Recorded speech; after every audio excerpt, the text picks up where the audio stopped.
ధ్యాన కొడుకుల్లో నువ్వు ధ్యానిస్తున్న ప్రతిరోజు, వాక్యాన్ని పట్టుకున్న ప్రతిరోజు సిలువలో ఉన్న ప్రేమ కనిపించాలి, శక్తి కనిపించాలి, క్షమాపణ కనిపించాలి, విధేయత కనిపించాలి. ఇదిగో అటువంటి గుణగణాలు నీలో కనిపిస్తున్నప్పుడు యేసయ్యే నీ దగ్గర ఉన్నట్టు కనిపిస్తుంది. అందరూ చూసి ఏమండి ఆవిడ ప్రార్థనకి వెళ్ళేవాడండి, ఆయన ప్రార్థన చేసేవాడండి, ఆయన అలాంటోడు కాదండి అని చెప్పగలుగుతారు. ఎదుటివారు నీ గురించి చెప్పే సాక్ష్యము మంచిదగినట్లుగా నీ జీవితాన్ని ఈ రోజు నుంచి మార్చబోతున్నాడు. మన బ్రతుకుల్ని ఈ రోజు నుంచి మార్చబోతున్నాడు.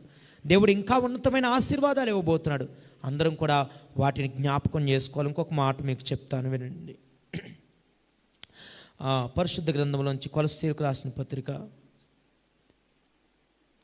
1వ అధ్యాయం 20వ వచనం చదవండి.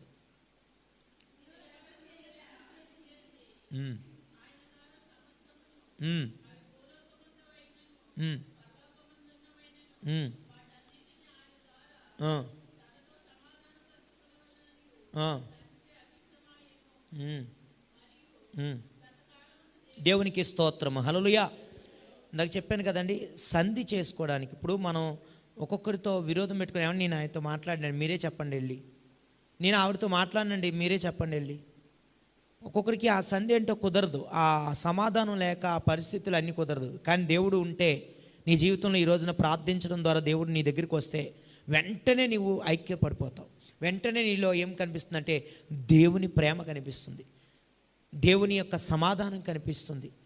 అద్భుతమైన కారణాలు నీ జీవితంలో ఎన్ని తప్పులు వెతకాలనుకున్నా దేవుని ప్రేమే నీలో కనిపిస్తుంది, కానీ వారికి తప్పులు కనిపించవు. ఒక ఆయన, పెద్ద ఆయన బైబిల్ ఎందుకు చదవటానికి ప్రారంభించాడు తెలుసా?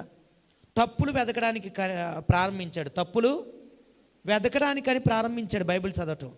కానీ తన తప్పులు చూపించి తన బ్రతుకును మారుస్తుందని తను ఎప్పుడూ అనుకోలేదు. కానీ అది పూర్తయ్యే లోపల పరిశుద్ధ గ్రంథానికి అతి ప్రియమైన వ్యక్తిగా మార్చబడ్డాడు. ఈ రోజున ప్రపంచవ్యాప్తంగా బైబిల్ మనం చదువుకోగలుగుతున్నాం అంటే ఆయనే కారణమయ్యాడు. దేవునికి స్తోత్రం, హల్లెలూయా. ఈ రోజున చూడండి, దేవుణ్ణి పరిశీలన చేయడానికి నువ్వు వచ్చావా? ఆయన నిన్ను ఎప్పుడో పరిశీలన చేశాడు. నిన్ను పరిశోధించి నువ్వు ఉపయోగపడే సాధనంగా దేవుడు మార్చబోతున్నాడు. దేవునికి స్తోత్రం, హల్లెలూయా.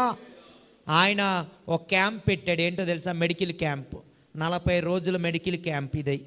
ఈ మెడికల్ క్యాంపులో నీకున్న బలహీనతలు, నీకున్న రోగాలు, నీకున్న అస్వస్థతలు, నీకున్న ప్రతి పరిస్థితులు దేవుడు మార్చేయబోతున్నాడు.